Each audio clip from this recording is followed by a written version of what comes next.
Good morning and welcome to Norcal APEX Accelerator's webinar, Commercialize Your Innovations, covering SBIR, STTR, and more. My name is Amanda Anderson. I'm the program coordinator for Norcal APEX Accelerator. And today I'm joined by our fantastic procurement specialist, Frank Luna, as well as some very special guests from the NAVSEA's SBIR, STTR outreach team.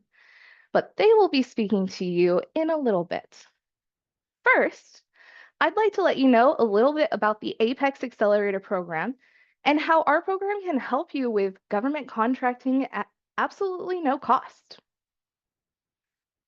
The APEX Accelerator program is a nationwide network of centers just like Norcal APEX Accelerator that are developed and funded to help businesses just like yours with government contracting.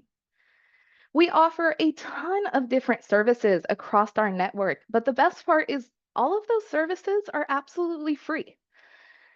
And what exactly do those services look like? What does that government contracting assistant actually look like? At NorCal APEX Accelerator, we're able to offer our assistance to the 15 Northern California counties that you see on your screen. And we offer that through three main pillars of assistance.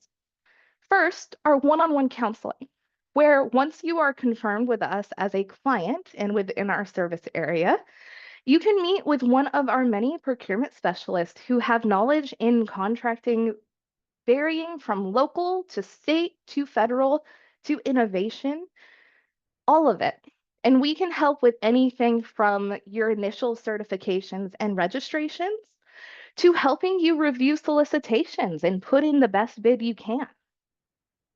Another huge benefit of becoming a client with your local APEX Accelerator is the custom bid matching software that we offer, which allows you to set down criteria of what you're looking for in a good solicitation for your business. And then we put it into our system, which scrapes local, state, and federal procurement sites for opportunities that match that criteria and email it directly to you. It gets opportunities directly in your inbox.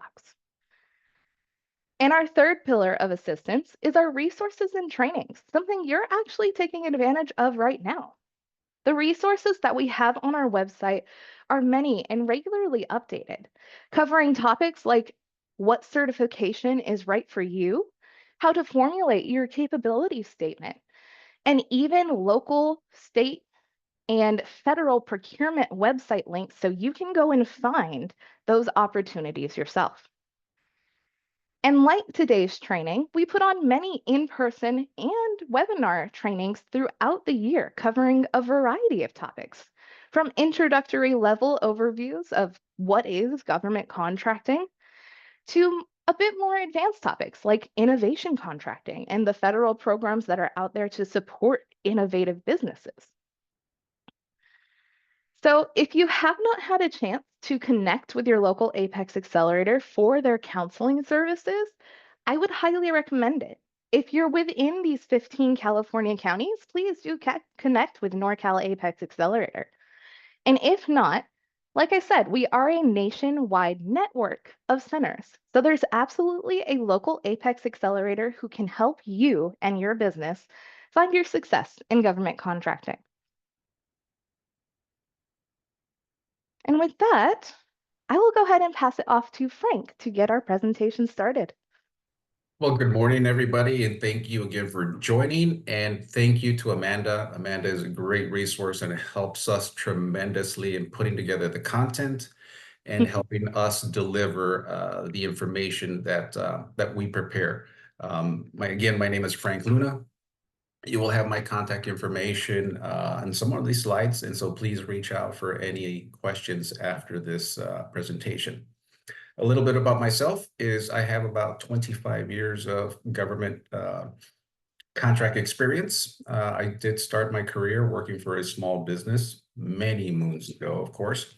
And as you know, working for a small business, one wears many hats. I was tasked in working under operations. I was tasked with the contracting side of the business. By the end of my career, The business that I started with, was a national distributor, and I had a contract team of 8 individuals. Throughout my career, I acquired my formal education through Villanova University, and I am a contract professional versed in both commercial contracting that governs state and local contracts, and of course, the federal contract arena under the Federal Acquisitions Regulations that governs the federal arena. But again, thank you for joining. What we're going to cover today is GIPs. So the agenda is, what is a government GIP? I do call myself bilingual, but in government speak, I consider myself trilingual because of the acronyms. If you are new to government, then acronyms will be your next language. And so the Small Business Innovative Research Program, the SBIR, and the Small Business Technology Transfer, STTR, that we call them. We will go over BAAs, which are Science and Technology Broad Agency Announcements. Challenges, which are crowdsourcing campaigns that the government puts forth, again, all to develop innovative and new technology for government. And then lastly, we're going to cover the DPA Title III, investments that create, maintain, and protect to restore domestic industrial base capabilities. A little disclosure, of course, there is the speed of change within government currently, so the information provided herein is accurate to the best of our presenters' ability at the time of this presentation. Some or all of the provisions mentioned herein could or may be changed by the current administration or without prior notice. So what is a GIP? Government-led innovation programs that were developed to help fund new and emergent scientific and technological innovations. It is to foster new ideas from the field that the government might need. The funding allows businesses, again, for R&D and to eventually commercialize their innovative products or services.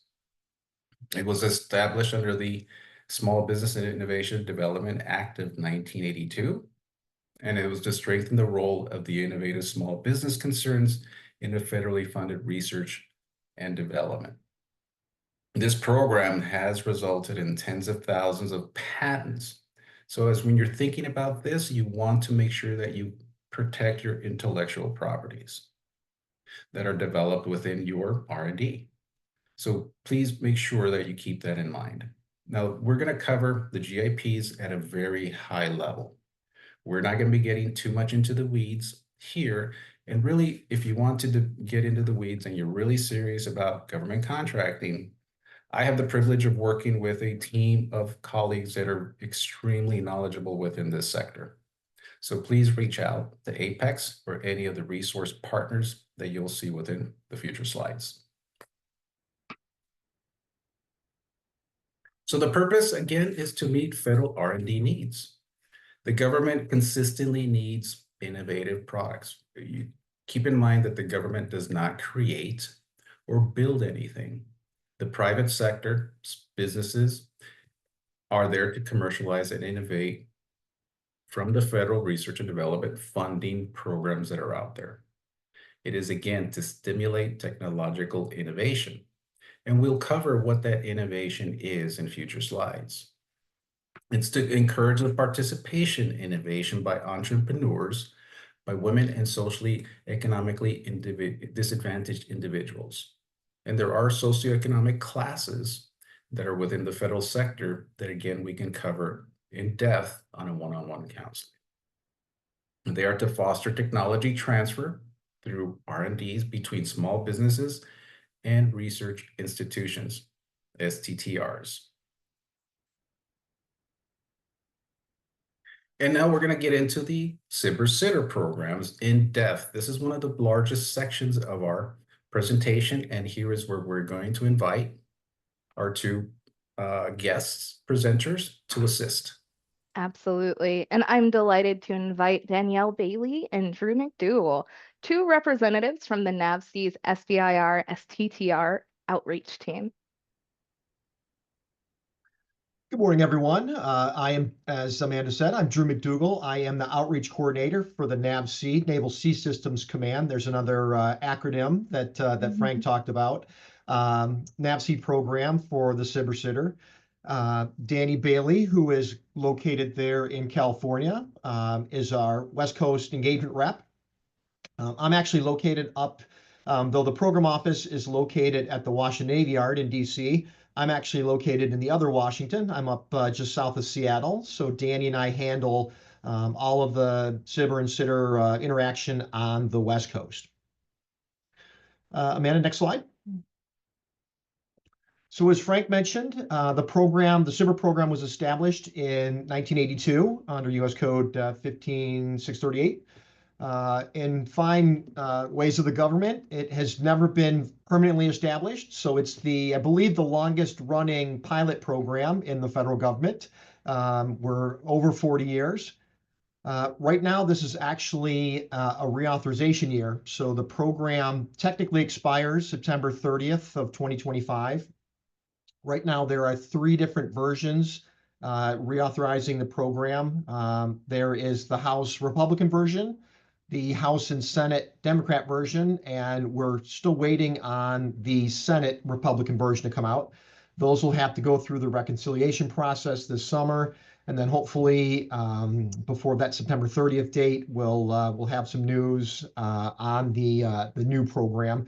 Certainly changes will be coming through. The different versions have different program funding levels, all need to be worked out. So stay tuned for that.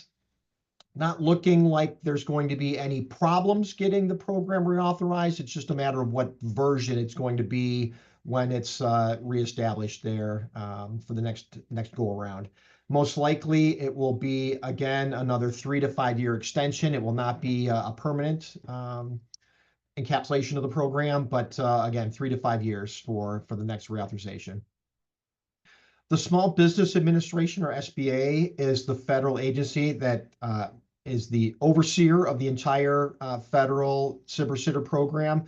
All of the policy directives come out of SBA. So if you've got any questions, that's a great place to start on the SBA website, sbir.gov. They've got some great short 3 to 5 minute videos, which give a great breakdown on the program, answers some beginner questions, and then some follow-ups for where to go if you've got some more in-depth questions. So again, sbir.gov. Next slide, please. Just some program goals for the program. As Frank mentioned earlier, technological innovation, that's what we're looking for. We're looking to use the small businesses around the country to meet the R&D needs that we have throughout the federal government. Specifically with the Navy and NAVSEA, we get a problem set that comes up from the fleet that filters back to the program offices where our scientists and engineers develop the topics to meet those needs. And then we put those out for proposal throughout the year for small businesses to submit and hopefully win phase 1 awards for meeting those technology needs, how to solve them. We're certainly looking for increased work of the private sector to getting to, as we call it, phase 3 commercialization. That's where you'll get funding from specific program offices or other possibly large businesses to help you take that technology and get it for us into the fleet. Next slide, please. So here's just a kind of a flow chart of where we got SBA at the top there. There are 11 federal agencies that participate in the SBIR program. Defense Department is the largest funding-wise of any of the agencies that participate. That then next down to all of the different agencies within DoD that participate, of which we go through the Navy. And then there's 8 system commands within the Navy that participate in the program. Marine Corps System Command, Naval Air, Naval Sea Systems, the Office of Naval Research, Naval War Systems, which is actually based in San Diego. They are more on the information system side. Strategic Systems Programs, Naval Supply, and Naval Facilities. And all of them publish topics throughout the year having problems throughout their programs, their commands, looking for small businesses to help solve those problems. Next slide, please. As I mentioned, we've got a 3-phase program. You start phase 1 is more of a feasibility study. We're looking to get information from you, the small businesses, on how you can solve the problems that we have in the fleet. As it says, focus topics, up to $240,000 award for a 12-month period of performance. It's usually, we'll do 140K 6 months, and then we'll add an additional 100K for another 6 months if you need it during that period of performance. Just looking to see how you plan on meeting the needs of the topics that we publish. We'll usually select 2 to 3 companies per topic as award winners. And then as we get those that information back through the 12-month period of performance, we'll down select in phase 2 to either 1 or 2 of those original 2 to 3 companies. Again, competitive awards up to $2 million across an 18 to 30-month period of performance. So we're going from that initial feasibility study into more of a research and development, looking to get you to phase 3, using phase 2 as prototyping, and then looking to get you to phase 3 for commercialization. Some information again on this also listed. We've got open topics that actually published throughout the year. Ours are coming out in August.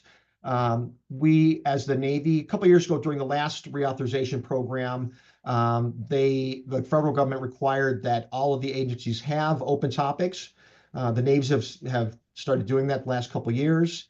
The way we run ours is a little different than some of the other agencies. We do put kind of a broad fence around it. A couple summers ago, we were looking for logistics in a contested environment, looking for solutions in the Indo-PACOM region in the Pacific. That's a pretty broad remit, but that still kind of gives companies an idea of where we're looking for topics or proposals under that open topic submission process. Next slide, please. Just some information on how to get in touch with us. We've got our email address there. That will go into the Navy Program Office. And then if you're looking to work with a specific system command, that'll filter out to that. We'll get that information out to those different commands.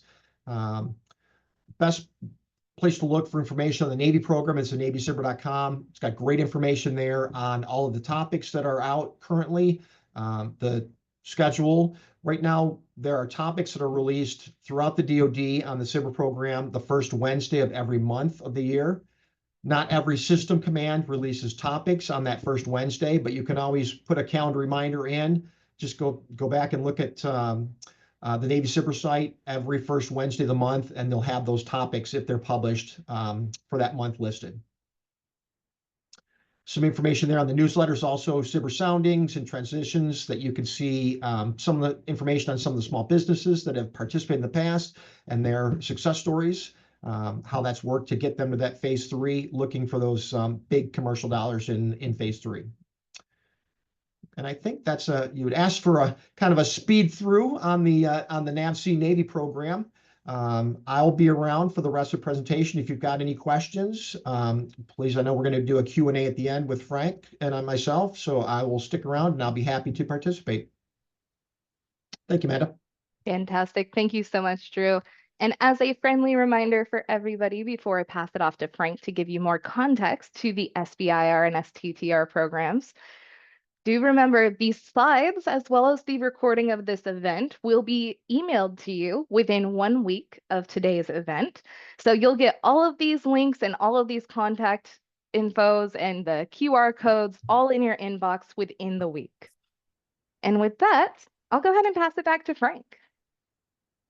Well, thank you, Amanda, and thank you, Drew. To Drew's point, the resources that are provided there, if you are targeting the Navy as one of the potential clients for you, know your client, go into all these areas and do your research, do your homework to know what your client, what the agency is looking for. You want to make sure that you do your market research, that you ensure that you are developing and providing the best solution for that agency. So, but thank you, Drew. So the SBA Innovation Research, the SBIR, SBIR, again, was established. We'll go into a little history here, but again, was established, and it is set forth to stimulate innovation. And there are agencies that are going to participate have budgets that are over 100 million. So next slide. The STTR is a little bit different. The STTR program requires agencies over budgets over 1 billion to set aside percentages for their R&D, but this one is a bit different. This one, and we'll do the comparative, the side-by-sides, but SBIR is for a small business to work with a specific nonprofit, scientific, or educational institution. So there is compliance to each of these programs. So it is important that the business that is applying understand what are the rules of engagement that they need to know before they go into these programs. You want to make sure that you review the program's rules, engagement, and eligibility criteria. So what does the firm look like? To begin with, the eligibility criteria of the firm. We do provide a link there to go into depth, but first and foremost, for the SBIR STTR, it has to be a for-profit. There are exceptions, again, on the STTR that you can work with a nonprofit. It has to be US controlled, owned and controlled. That means over 51% has to be owned by US citizens or permanent residents. It does have to fit the small business size standard. Typically, it is a size standard of 500 employees, but it will be determined by your NAICS code, the North American Industry Classification System that is determines your size standard based on the core competency or the primary NAICS code of your firm. Has to be located in the US. And again, the R&D projects must be performed in the US. When you're looking at these programs as well, you need to start thinking about cybersecurity. Cybersecurity is a topic that is going to be more discussed and will be mandated for any company engaging with the Department of Defense. Okay, so that leads into the company-controlled research space for grant projects. Again, lies into more cybersecurity controls, perimeter controls, access controls to these types of programs. Keep that in the back of your mind that these requirements will be cast in stone next year. All right, so I'm making sure that you're aware of what the eligibility criteria is. Next slide. Now the side-by-sides, the difference between the SBIR and the STTR. There is, of course, partnering requirements. And of course, they're different for each of these programs. There has to be a principal investigator. And of course, there is limitations as to how the investigator must be employed with the small business. And again, you will have these slides, so you don't need to memorize this information. The work requirements. Now, there is the FAR clause, the Federal Acquisitions Regulations, that governs most contracts. There is a subcontracting plan within the FAR. The FAR is different for SBIR and STTR. In some cases, as you'll see in later slides, the FAR is not applicable to some of the GIPs. Okay, so the program size for fiscal year 19 is 2.28 billion, and for SBIR, it's a little bit less. Now, venture capitals are allowed in SBIR, and venture capitals are not allowed in the STTR program. And again, we mentioned that there's 11 agencies that participate in the SBIR program, and there are 5 agencies with budgets exceeding over $1 billion that take advantage of incorporating the STTR program. Keep in mind that there is a commercialization aspect to these programs. So you need to have that commercialization of your project or service in mind for these programs.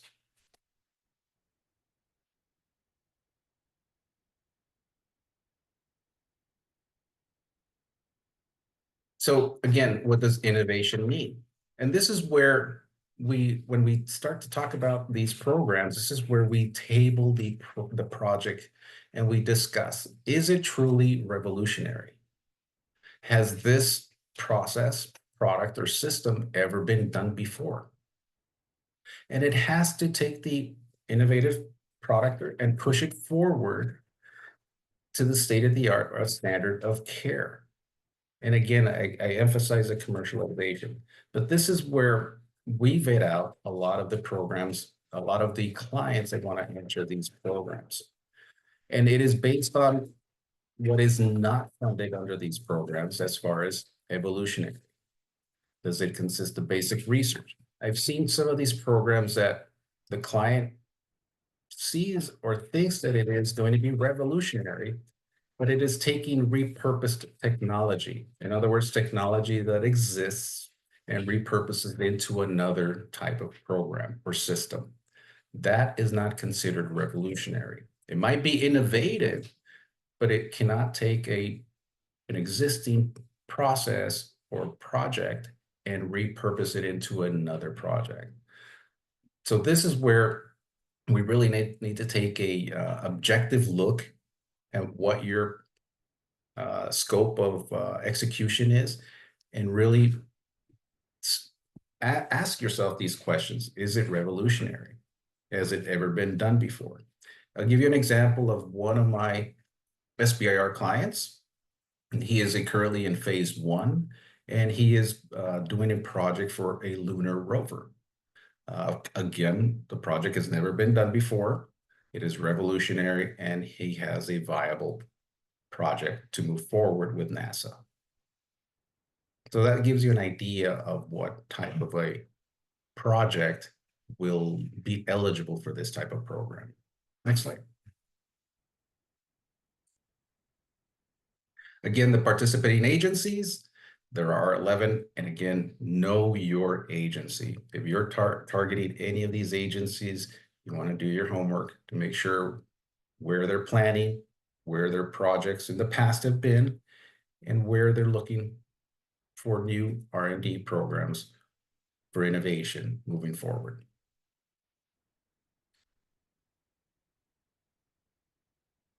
Funding, and to Drew's point, funding will come out soon, but as we've seen, funding is pretty consistent. And again, the biggest budgets are DoD, DHS, of course, being second, but it is all pretty much versed towards national security, national defense, homeland security, and of course, the innovative technologies for innovative products that the government needs.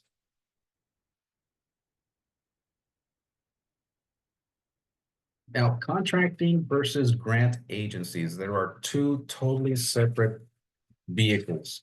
Now, a contract is very specific to the scope of work. Now, here's where Apex is a bit limited on the support that we can provide small businesses with respect to grants. With grants, we can support small businesses in the registration process, but we cannot support small businesses in the execution of their application to their grants. Okay, we can support small businesses in contracting opportunities, but we can support small businesses in, again, the full process of grants. I'm sorry, the full process of a contract compared to a grant.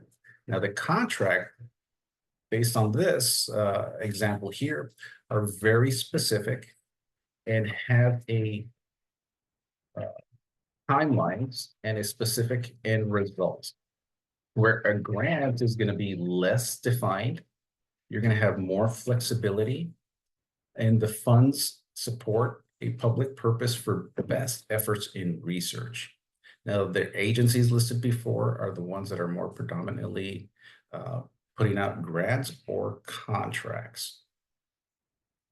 Next slide. As we mentioned, there are 3 phases to the SBIR projects, and this is where I make sure and I prepare our clients to ensure that they have patience and they have persistence with this program. This is not a quick sell. This is not a contract that's going to be awarded in a couple of months. This could be a multi-year process for a small business. So patience and persistence is needed when you're looking at any of these GIP programs.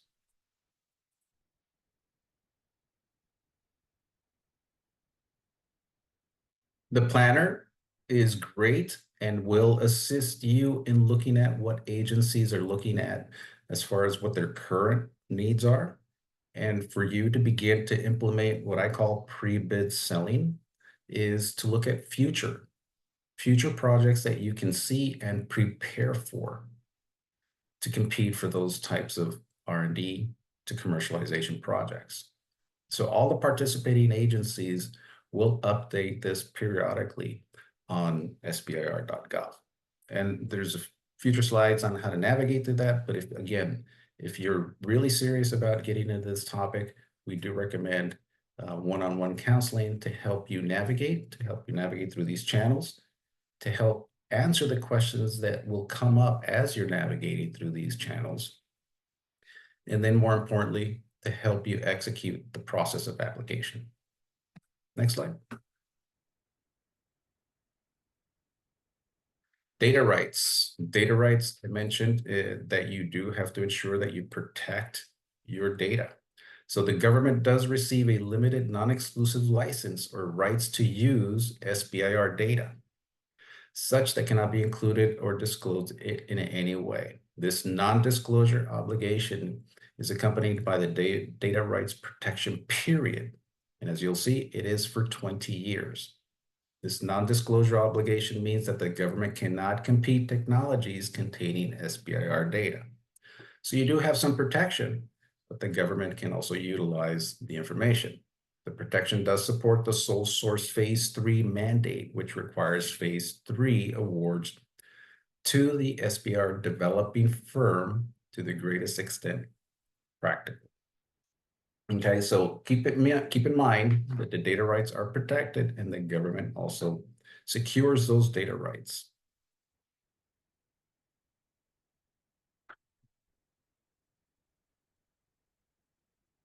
And the role, as mentioned, the SBA does play a role in overseeing the SBIR and STTR. The oversight and guidance programs are there to survey and monitor agencies and report to Congress annually. There is compliance to these programs, of course, with budgets. So they develop and provide policies and program guidances, responsible for all the data, including gathering analysis, reporting, and managing the SBIR Gov data platform. Again, reporting, compliance, to ensure that you are meeting your requirements under this program have to be governed, and the SBA is the governing agency over the government agencies that execute these programs. There is also federal-wide outreach, training, and building of support ecosystems for small businesses to increase the participation into these programs. We are one of the agencies that support these programs, and we also do outreach to support the innovative programs within our geographic footprint as well. And again, it is to build a strong network to include the SBA offices, R&D agencies, state and economic development offices, universities, and resource partners. And again, relationship building between small businesses, agencies, and of course, the support agencies for these programs are critical for us to execute the needs of government.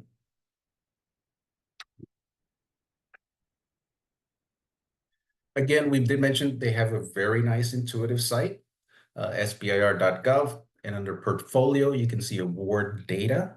You can see company data as far as other small businesses that are taking part in these programs. Your UEI that is issued by SAM, the System of Award Management, can be used to search for awardees, entities that are participating, You can view your own profile by utilizing your UEI. But this site is pretty intuitive and contains a wealth of information. I do recommend a deep dive into this website and also write down the questions where you need clarity when you navigate through these sites.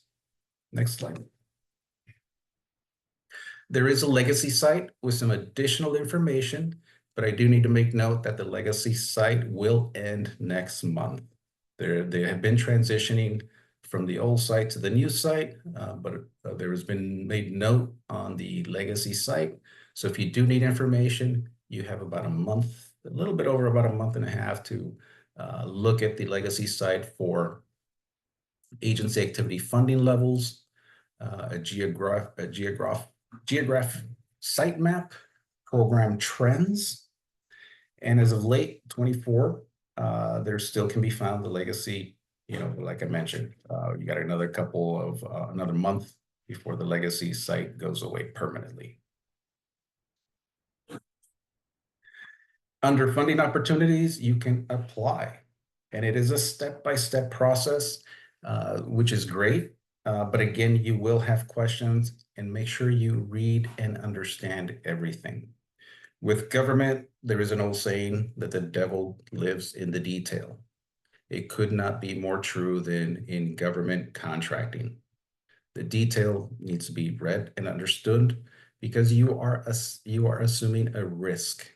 Every company that participates in one of these programs assumes a risk, either a financial risk internally or a risk of not performing. Next slide. Again, funding opportunities, it is pretty self-explanatory. You can browse specifically by agency. So if you're targeting Navy, you can go directly to the Navy's agencies postings, or you can search via topics. Maybe you've heard of a topic, you've looked at a topic that might be coming up. You can search for bioengineering and see what comes up in bioengineering and all the related agencies that could be posting for that topic. Market research is critical to the development of your market strategy for these programs. So again, understand your client and understand their needs and also the competitive landscape. Next slide. The agency data. Here you will see all the agencies posted and whether it is a SBIR, STTR, what is a brief description of the program, the agency, and of course, the dollars that are involved in the project. Next slide. Funding opportunities, you can search, either browse, you can download the results, and as you can see, there's 194 results. So if you want to download them and Excel them, put them in a pivot table, it is definitely recommended. Again, you can search and use the filters that are there in the site to search for specific opportunities. You can put in a topic, again, bioengineering, and everything that will come up for that one topic will be visible, and you can begin to read the process of engagement. Next slide. Okay, so now we're going to go to BAAs, the broad agency announcements. Next slide. BAA in general, a general announcement of the federal agency's research interests. Includes criteria for selecting proposals, soliciting and participating in all offers capable of satisfying the government's need. Again, the FAR clause is there for you to read up on what the BAA's FAR regulations apply. Now, the good thing is that the FAR, there's only 52 FAR clauses. If you suffer from insomnia, I do recommend that you read the 52 FAR clauses. The ones that are important to small businesses are FAR Clause 19, the section FAR Clause 19, and FAR Clause 44. Okay, so again, I can help you out with those two FAR clauses, but those two sections in the FAR are very applicable to small businesses and the roles within government contracting or federal contracting. Next slide. The use of a BAA to solicit for R&D, it is encouraged when the government desires a new creative solution to a problem. Like Doug mentioned, the Navy sees a problem or has a solution that they need to find. They will develop. Their scientists, their project managers, their warfighters will develop a scope of work, what the need is. A conventional statement of work or an intentional stifle idea and concepts. Advancing the state of the art and increasing knowledge or understanding rather than focusing on a specific system or hardware solution. They're looking for better ideas for the existing problem that they're solving. Their stated objectives in the terms of areas of need of interest rather than specific solutions or outcomes. The proposals may vary, and technical and scientific approaches are reasonably anticipated. Next slide. The awards for BAAs may come in many different forms, depending on the need of the firm and also of the government. So they can be in a form of a grant, cooperative agreement, a technology investment agreement, or other transactions. And again, it is to execute the government's need. The assistant instruments, well, legally termed a contract, are not subject to the federal acquisitions regulations. So this is a little bit different. It doesn't apply, or certain rules of the FAR do not apply. The technology investment agreement is very flexible and may be in either a cooperative agreement or it can be in another transaction, again, depending on the language contained in the document and the need of the government. Next slide. There is a great site where you can search for grant opportunities in grants.gov. And when you're entering these websites, make sure that they are .govs. So grants.gov, SBIR.gov, SAM, a lot of them, or the majority of government sites for opportunities will be a .gov. You will run into some .coms, or you will get some .com spam that will promise contracts, that will promise opportunities for you. Be very cautious of those. But grants.gov is a great tool to search for these opportunities if you are looking for grant opportunities under BAS. Challenges. So these are competitions, prize competitions, and in a way for the federal government to crowdsource and engage public innovators directly to find interest, ideas, or solutions to important problems. So very different. Since 2010, the government has run over 1,600 prize competitions, ranging from students, hobbyists, and small business owners, and academic researchers. Some of the projects that have been awarded have been longitude and ship navigations, Lindbergh's transatlantic flights, and even internal designs for U.S. Capitol and the White House, all resided from open prize competitions. The fun one that we talk about is the most recent one that has been provided for the concept of a lunar loo, which is a space toilet that has been developed. And so there's a lot of emphasis on space right now. So I can see that a lot of innovative challenges, BPAs, SBIRs are going to be geared towards space. If you've heard some of the administration's projects that are on their wish list, there will probably be SBIRs, STTRs, or some form of GIPs. Next slide. Excuse me. Again, the prize and crowdsourcing competitions are all on challenge.gov. It is managed by the Technology Transfer Service, the TTS, with GSA, the General Service Administration, which is the official hub of price competitions across the U.S. federal government. GSA is going to be a bigger role in the U.S. government as they're moving towards more category management for their procurement. So you will see GSA talked about more and more. So federal agencies use this platform to engage public solvers in price competitions and crowdsourcing campaigns. So if you're looking to compete in these price competitions, crowdsourcing, then challenges is an area where you're going to do some market research. Next slide.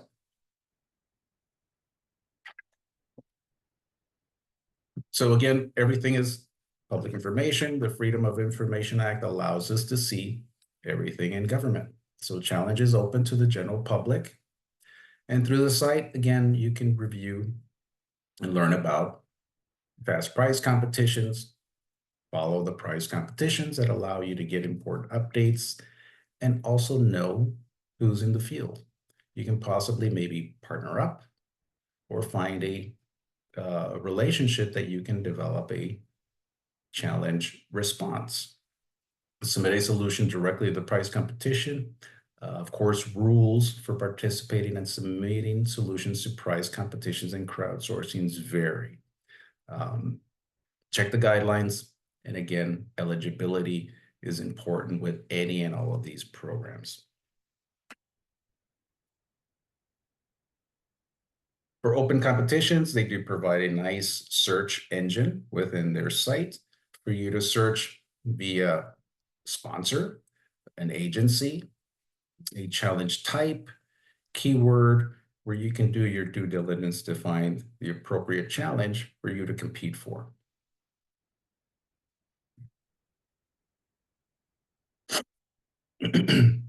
And lastly, the Defense Production Act, the DPA Title III. So the primary purpose of the DPA is to enhance the government's industrial base, what we call the GIB.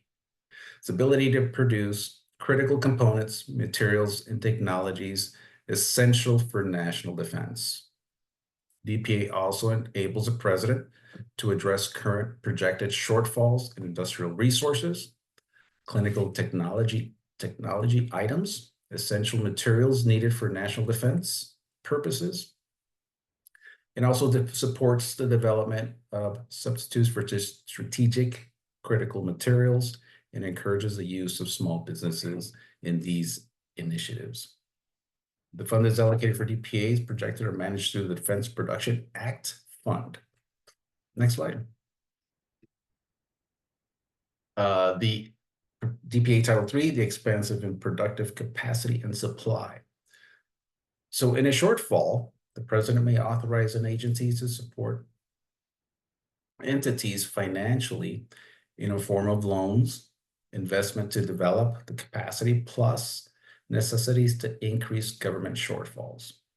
So if you have a viable product that the government needs, and say your capacity is 1,000 widgets and the government needs 10,000, and they award you a DPA, they can fund your entity in any and all areas to increase the capacity to meet the needs for national defense.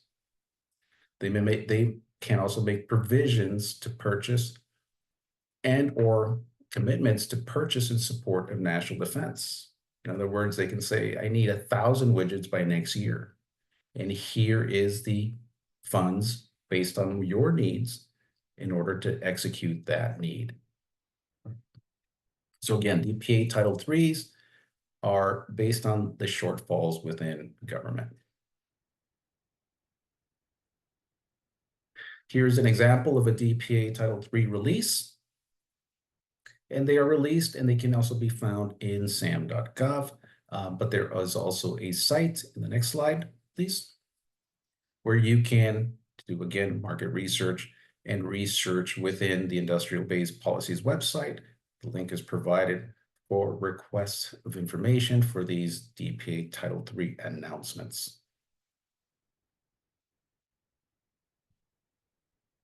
The eligibility, the program does not offer fixed set criteria for company eligibility. Again, these are put forth to meet the needs of government's availability immediately. So some of these rules can be, I guess, lessened as far as the eligibility criteria. All responsible domestic sources are considered by the government, and necessary actions to be taken to protect, again, national security of the United States. Therefore, the company that can demonstrate its capacity to address the critical industrial capacity shortfalls for national defense and has the necessary resource and technology essential for national defense may be eligible. Next slide. The requirements for a firm to go into a Title III are white papers. The company can submit white papers through the open funding opportunity through the FOIA. And these white papers must align again to the critical need of the government. There's a call for proposal. The government may issue calls for proposals. The request vetted and validate government's requirements that align again with the 3 focus areas: the domestic production capability, the critical production, the financial capability. Does the company have the financial capabilities to execute the needs of the national defense and homeland security? Submission requirements. Companies must ensure that the industrial resources or technology items they propose is essential for national security. Detailed submission requirements may be found on the official websites of the Office of under the Secretary of Defense and Acquisitions for Sustainment. That's the longest acronym that you'll probably have to remember after today's presentation. But again, you will receive all these slides. You'll have these as a reference, but more importantly, you have a direct line to us and our team of resource partners as well. And again, as I mentioned, we have a great team of professionals, of contract professionals that can assist in any of these areas. Next slide. The investment categories, again, the sustainment of critical production, the commercialization of R&D investments, and the scaling of emergent technologies. So to give you an idea of the funding in fiscal year 22, the DoD appropriated $1.2 billion, which included $600 million for mitigating industrial base constraints and $200 million for expanding domestic capacity for strategic and critical minerals. It has expanded Title III funding and will continue to raise in the future. So these GIPs are there to stimulate and to fulfill the government needs in the R&D and to help companies, again, commercialize their products and services. Next slide. The funding opportunities, as we mentioned, can be in FOIAs. FOIAs can be, you can search just FOIA in sam.gov and look at the existing opportunities for these FOIA funding opportunities for DoD Title IIIs. Next slide. Oh, good. In summary, just before I lose my voice. I know we covered a lot of ground. So we covered GIPs, the government innovative programs, again, to develop and foster new technologies. SBIR, STTRs, BPAs, challenges, and DPA Title IIIs. Based on your firm's eligibilities, you can probably find a program that is right for your firm. Again, these programs are based on the needs of government. And so you need to make sure that you align with that specific need and that project that is requested. There's a wealth of resources for you to navigate and understand and learn the process of engaging with government. If you're new to government, please be patient with yourself. And if you've never had dealings with government, it'll take you about a year in order for you to learn, register, get certified if needed, and become what we call contract ready. Again, it is a long road. These are not quick sales cycles. It is a very long sales cycle. Patience and persistence is needed. Next slide. Here are some of the resources, links to the resources that we discussed that are also within our slide. And I do recommend a deep dive into each of these resources with an open mind and ensure that you're writing down questions that you might not understand. The language is a little bit challenging, as I mentioned. There is the Federal Acquisitions and Regulations that you'll have to navigate through and understand. There's risks assessments that you'll have to acknowledge and understand. But again, you're not alone in this sector. You do have plenty of support. And as I mentioned, I have the privilege of working with a group of colleagues that is extremely knowledgeable in this topic.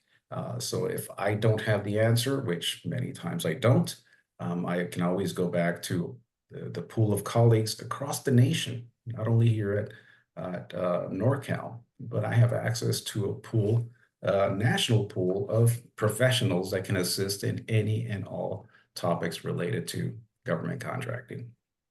And I thank you all for joining. And Amanda, take it away.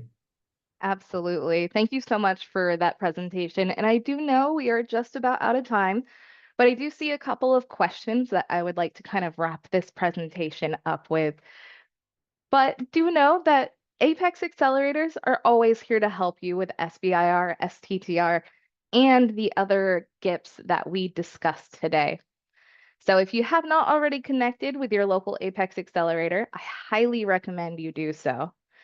And if you're interested in some more trainings, you will also get this in the slide deck, but we're going to breeze over that to get to these questions. So first and foremost, Drew has been answering a lot of your guys' questions in the Q&A section. So thank you so much for doing that. We really appreciate that, Drew. You're welcome. Just trying to, between Frank's excellent presentation. Frank, that was great. Tons of information in that for everyone. So nicely done. Hopefully the answers in the Q&A were what the people were looking for. Absolutely. And do know that we're going to get into these questions, but if you do have to leave right at the top of the hour, thank you for joining us. You will receive the slides as well as the recording with this extra Q&A section. So you'll get all of these details even if you do have to leave. One question I wanted to discuss is in regards to the SBIR data security slide. And they were having trouble understanding what cannot compete technologies means. Could you kind of elaborate on that and what that actually means for a business? Well, we'd have to take a look at the actual contract to see what competing technologies are out there. But if there is a like competing technology, then the government will not compete with your like company. In other words, the government can use your data for its own purposes. But what they're saying is that you cannot, or they will not compete against you with a like product or service. So there is Perfect. some form of protection. There is some form of that commercialization piece that they allow the company to commercialize without competition. Absolutely. And then the last two questions we have are actually questions I've seen quite often, both in today's webinar and in past webinars covering these topics. What exactly is revolutionary? Everybody's looking for those definitions for a definitive yes or no. I have a feeling it depends very much on what the agency is looking for, but I'd love to know if there are any indicators, such as I can get a patent for this project. It must be revolutionary, right? Correct. And it is specific to the project, of course. But yes, revolutionary, you do have to ask yourself the questions, does this exist? Is there another system that is incorporated in my system that makes this a new system?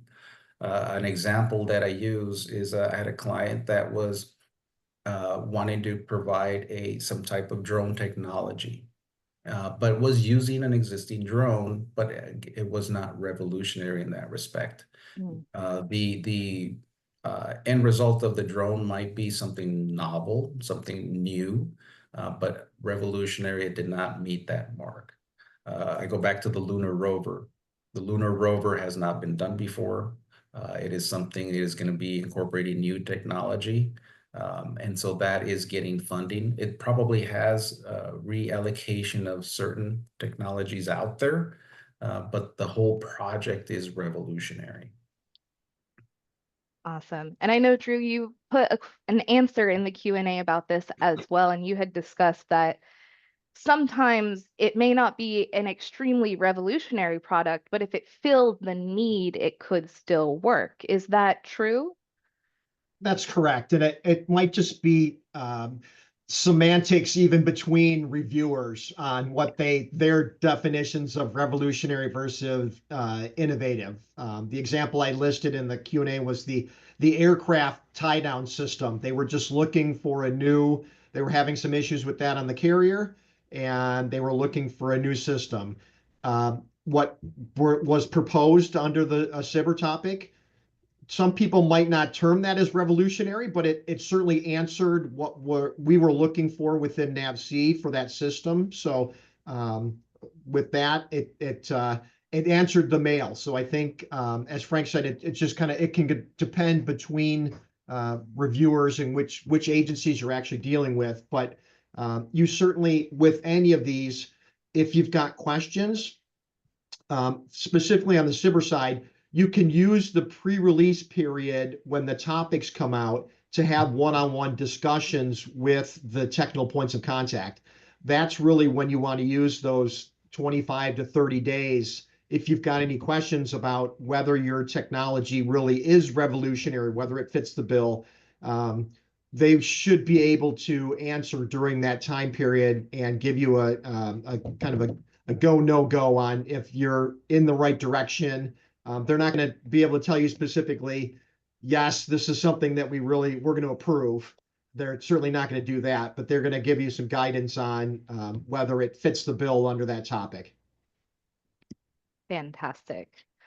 And from there, I think if you do have any other questions about if your product or service specifically would be a good fit for SBIR, STTR, or any of these other government-led innovation programs that we discussed today, please connect with your local APEX Accelerator, with any of the other resources through SBA or the NAVC team, or any of the other SBIR, STTR offices to ask those questions. You don't have to go at this alone, and that's why our program is here. That's why all of these resources are here. We're here to help you. So please do rely on us. And with that, I would like to thank Drew. Thank you so much for joining us today. It was amazing to have your perspective and your input and to introduce your outreach team and program to our audience today. My pleasure. Amanda and Frank, thank you very much for including us. Absolutely. And thank you again, Frank, for such a fantastic and in-depth presentation. Again, reminder for everybody out in the audience, you will receive these slides as well as the recording of this event within 1 week of today. But as you exit the webinar today, you will be directed to our feedback survey. If you have just a moment to fill that out, we always value your input and your feedback on our events because we really do these events for you. So if you think we could be doing it better, maybe we should have added more time and went into more depth on some of these items. Or maybe you want to see a different topic that's adjacent to this, like cybersecurity. Please do let us know. The only way we can improve our offerings and our webinars is if you tell us.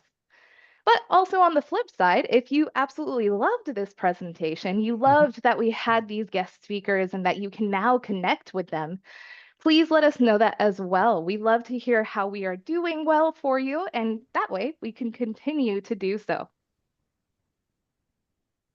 And with that, one final thank you all for joining us today.